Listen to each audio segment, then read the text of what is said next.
Pejabat Pertamina rugikan negara sebesar 193,7 triliun. Siapa saja dalangnya? 1, 2, 3, 4, 5, 6, 7.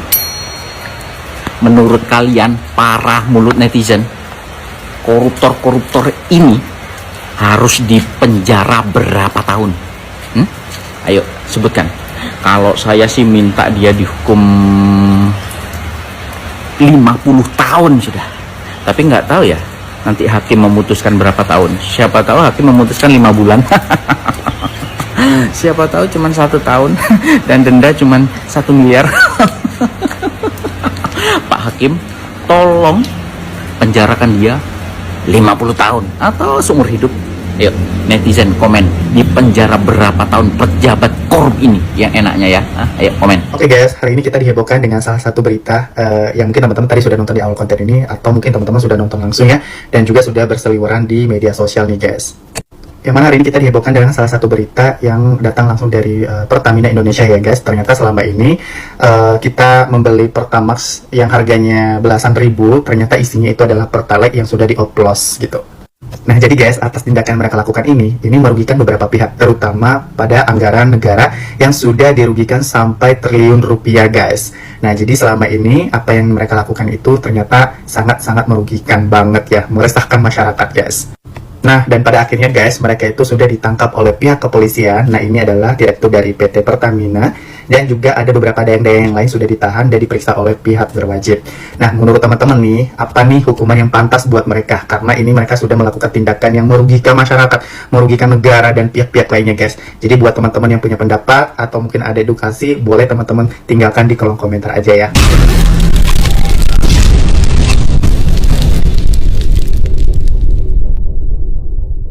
Jadi selama ini RON 90 diolah supaya jadi RON 92 alias Pertalite diubah jadi Pertamax. Kenapa sih hal kecil kayak gini harus bohong? Rifa Siahan, dirut Pertamina, ngelakuin blending Pertalite jadi Pertamax teman-teman. Yang dimana Pertamina Patraniaga beli BBM nih dengan standar RON 90, tapi diolah di depo supaya jadi RON 92. Padahal mereka bayar seolah-olah dari awal itu udah beli RON 92. Ini licik sih. Dan lebih mirisnya lagi, mereka ini baru aja dapat penghargaan dan nerima 12 medali emas dari KLHK karena dinilai sukses jalanin prinsip ESG. Tapi cuma setelah beberapa jam dia ditetapkan sebagai tersangka korupsi di kasus tata kelola minyak mentah dengan nilai kerugian 193,7 triliun teman-teman. Dimana dia ini bareng 6 orang lainnya dan diduga bikin skema manipulasi yang membuat Indonesia malah impor minyak mentah dan BBM dengan harga jauh lebih mahal dibanding produk dalam negeri. Dan satu hal lagi nih yang membuat kita semua makin marah teman-teman. Ternyata momen dimana sebelum jadi tersangka mereka itu sempat loh gembar-gembor tentang pemberantasan SPBU curang di Sukabumi yang ketahuan katanya manipulasi takaran BBM. Dia tegas bilang nggak bakal mentolerir kecurangan. Ternyata dia sendiri malah diduga terlibat korupsi di level yang jauh lebih besar. Ini mah udah kayak maling teriak maling kan teman-teman. Menurut yang gimana teman-teman? Coba deh share pendapat, drop komen ya. Nah, ada potensi bertambahkah dengan modus oplos, termasuk juga bagaimana produksi kilang minyak yang seharusnya dimanfaatkan, atau potensi subsidi yang semestinya tidak dikeluarkan dengan adanya korupsi ini? Nah, benar Mbak. Jadi kalau apa yang kita hitung dan kita sampaikan kemarin itu sebesar 193,7 triliun perhitungan sementara ya. Nah, tetapi itu juga sudah komunikasi dengan ahli ya. Terhadap 5 komponen itu baru di tahun 2023. Jadi coba Mbak Kela bisa bayangkan kalau ini kan tempusnya ini kan 2018 sampai 2023. Ya. Kalau sekiranya misalnya di rata-rata di angka itu setiap tahun, bisa kita bayangkan berapa besar ya kerugian keuangan negara. Ahok siap diperiksa Kejagung atas soal korupsi Pertamina. Aku senang dimintai keterangan, kata Ahok. Mantan Komisaris Utama PT Pertamina Persero, Basuki Tejahaja Purnama alias Ahok siap diperiksa Kejaksaan Agung. Pemeriksaan Ahok terkait kasus korupsi tata kelola minyak mentah dan produksi kilang minyak di Pertamina. Ketua Bidang Perekonomian PDIP mengaku senang bila diminta untuk memberi keterangan terhadap kasus tersebut. Keterangan terhadap kasus tersebut bisa saja dan aku senang jika diminta keterangan, ujar Ahok.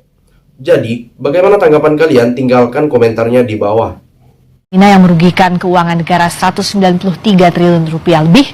Kami bahas.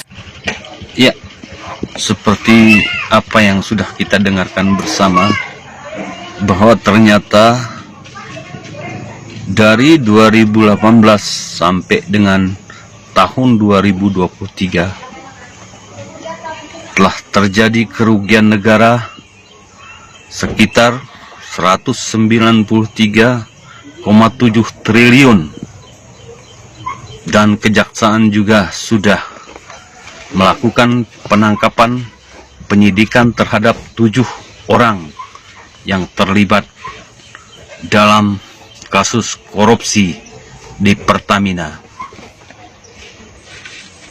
Kita sebagai masyarakat biasa mendengarkan sangatlah miris, karena kita meyakini bahwa kebijakan yang dilakukan oleh pemerintah dalam rangka memberikan subsidi Pertalite kepada masyarakat dengan harapan Pertalite dibatasi.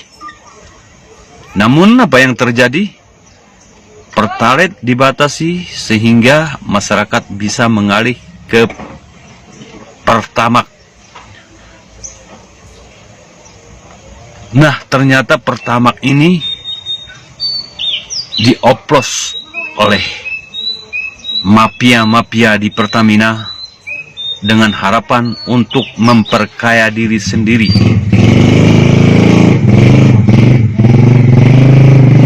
Makanya sering terjadi Pertamax harga naik turun. Rupanya mekanismenya mereka telah atur susun sedemikian rupa. Dan telah ditemukan hasil-hasil daripada kualitas Pertamax tersebut. Rupanya ada indikasi dioplos. Sebelumnya, Kejagung membuka peluang memeriksa Ahok, Komisaris Utama PT Pertamina pada tahun 2019 sampai 2024. Direktur Penyidik Jaksa Agung Muda Tindak Pidana Kasus Kejagung, Abdul Kohar menjelaskan, Kejagung, siapapun yang terlibat dalam kasus ini tak luput dari pemeriksaan, baik berdasarkan keterangan saksi maupun dokumen atau alat bukti yang lain, dan pasti kita panggil untuk dimintai keterangan siapapun, ujar Kohar. Kejagung menetapkan 2 tersangka baru kasus ini, yaitu Maya Kusmaya selaku Direktur Pemasaran Pusat dan Niaga PT Pertamina Putra Niaga, serta Edward Corny selaku VIP Trading Operator PT Pertamina Putra Niaga. Sebelumnya Kejagung telah menetapkan 7 tersangka kasus korupsi tata kelola minyak mentah dan produk kilang pada Pertamina Subholding dan KKS tahun 2018 sampai 2023. Mereka telah ditahan oleh Kejagung semuanya. Jadi, bagaimana pendapat kalian? Silahkan tulis komentarnya di bawah. Emang susah ya guys jadi rakyat di Indonesia ini. Udah nyoba nggak pakai bensin subsidi, sekarang malah ternyata dioplos bensinnya. Kemarin-kemarin kita disuruh ngisi barcode dan buat barcode untuk ngisi BBM bersubsidi atau Pertalite. Tapi nyatanya ya gitulah, ada aja kendalanya, harus pakai aplikasi, harus ngisi ini itu dan lain sebagainya. Belum lagi akhirnya kita beralih ke BBM yang non subsidi dengan harapan teman-teman kita, rakyat lain yang memang membutuhkan subsidi itu ya memang tepat sasaran. Tapi ternyata mendapat kabar bahwa korupsi di Pertamina Putra Niaga ini yang fantastis juga angka kerugian negaranya, kita jadi berpikir aduh susah banget gitu loh hidup di negara ini. Kita sudah mencoba baik tapi ternyata malah diakal-akalin ya guys.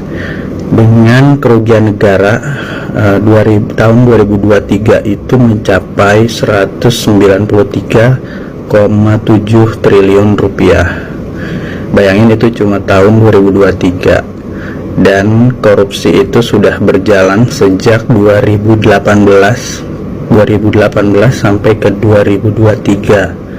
Itu kira-kira kerugian negara mencapai 900 sekian triliun rupiah. Aduh, udah duitnya dikorupsi, motor kita rusak karena BBM yang hasil oplosan itu. Yang terakhir, 7 tersangka yaitu Direktur Utama PT Pertamina Putra Niaga, Rifa Seihan, Direktur Utama PT Pertamina International Shopping, Yogi Fernandi, dan Direktur Optimalisasi dan Produk Pertamina Kilang Internasional, Sani Dinar Saifuddin, dan Beneficial Owner PT Navigator Katulistiwa, Muhammad Keri Adrianto Riza.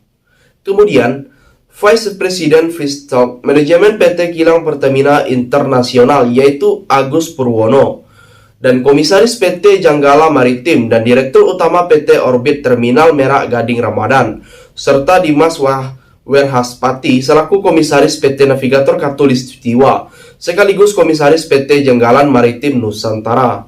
Jadi, sampai di sini bagaimana tanggapan kalian? Tinggalkan komentar di bawah sebanyak-banyaknya. Saya dari channel YouTube Segudang TV, pamit, sampai jumpa.